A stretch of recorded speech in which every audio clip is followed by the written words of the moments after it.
suko itakumvise. Hoya, Imana yacu irumva kandi irasubiza, kandi iyo usenze iba yiteguye iteka guhora ikurwanirira. Muri makeya, Imana yacu irakora kandi irashoboye. Igitabo cy'indirimbo z'agakiza, indirimbo yayo y'120 iragira iti: mu ijuru imbere y'Imana mfite umuntu mvugira, n'umukuru w'abatambyi, kandi yitwa Rukundo. Mpamya yuko izina ryanjye riri ku mutima waka ni iminsi 366.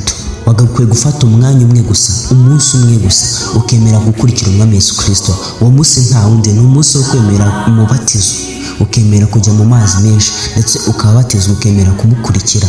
Nta kindi kiguzi rwose. Rekera gutembera, urekere kuryoshya, urekere gutembera isi yose wirirwa uyizenguruka n'amaguru, ngo urimo uriryoshya, ngo urimo urishimisha, urimo uragabanya stress. Menya ko Uwiteka ahari, kandi igihe cy'urubanza ntikivuga kubera ikigusha, ahubwo nanjye ngo mfate nk'umwanzi wawe. Burya ngo ukunda uramucyaha, kandi umucyaha ageze mu makuba ushobora kumuhana avayo, ariko ntiwamuhana ajyayo. Icyo gihe aba yarenze umurongo ntarengwa, ndetse uba watinze kumuhana. Ariko umuntu ushobora kumuhana ajyayo kugira ngo azajyeyo azi icyo agiye gukora, ndetse agashobora no kwirinda ibindi bintu bizamubaho, ariko ntiwamuhana ari kuvayo. Nshuti yanjye, reka nkubwire ikintu gitoya. Kera nari umwana mutoya rwose, nakundaga guhimbaza Imana, nakundaga gucuranga, nakundaga ikintu icyo ari cyo cyose cyashimisha Uwiteka. Ariko naje gutandukira inzira, mara nk'umwaka wose najya gusenga.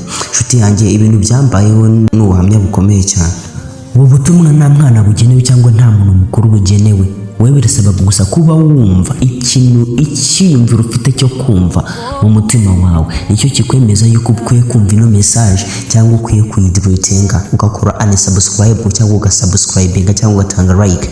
Ntabwo nguhendahenda nshuti yanjye, kuko hari imbere harakomeye cyane kandi haragoye. Hazatambuka umuntu uzaba wiyambitse neza, hazatambuka umuntu uzaba warogeje umutima we.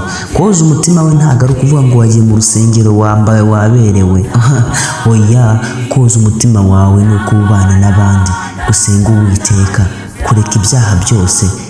Ahantu hose uhurira n'umwanzi hose ugombe uhahindure, inzira zawe uzigire nyabagendwa. Umutima wawe ndetse uwusukure ku buryo ukunda na wa wundi wakugiriye nabi, na wa wundi waba waragukoreye ibyaha kajana. Ukwiye gufata umwanzuro wo kumubabarira. Nshuti yanjye, reka nkubwire ikintu gitoya. Hari umugabo witwaga Rufonse, yaratuye munsi yo mu rugo, yaratunze, yaratunganiwe. Nshuti yanjye, nta kintu na kimwe yarabuze. Yagenderaga mu modoka nziza, ndetse yaryaga neza, yarafite abana beza n'umugore mwiza n'akazi keza. Ariko nyuma y'iminsi mike byamubayeho nabyo ni agahomamunwa. Uyu mugabo yarafite rwose amazu meza, wabonaga ko ari umugabo ubayeho neza, ariko ibintu byose yari afite byari mu nguzanyo, ku buryo uwo yari afite wese nk'inshuti yaje kumuvaho. Ari uko bigenze gute, uyu mugabo yaje gukena, ndetse bya bindi byose yari afite banki irabimutereza.